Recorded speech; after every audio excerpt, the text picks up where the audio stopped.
Uyğunluğu müəyyən edin.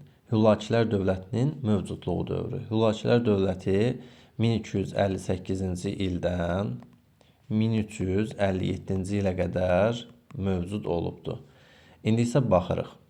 Fransa tarixini istəyir bizdən, İngiltərə tarixini istəyir. 30 illik müharibədə iştirak etməsi.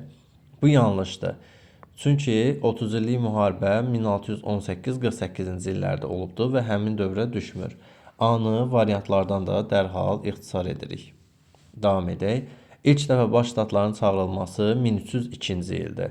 1302 həmin dövrə düşür. B-ni götürürük, davam edirik. Azincourt döyüşündə məğlub olması. Azincourt döyüşü 1415 olduğuna görə bu da həmin dövrə düşmür. C-ni də ixtisar edirik. Artıq bizim cavabımız məlumdur hansıdır? Sualın izahına davam edək. İngiltərə tarixi. İlk dəfə parlamentin çağırılması 1265-dir və həmin dövrə düşür. 100 illik müharibədə iştirak etməsi. 100 illik müharibə 1337-1453-dür və İngiltərənin iştirakı həmin dövrə düşübdür. Ot Tyler üsyanının baş verməsi isə 1381-ə təsadüf eləyir. Bu, həmin dövrə düşmür. Cavabımız 1-ə B, 2-ə AB olmalıdır.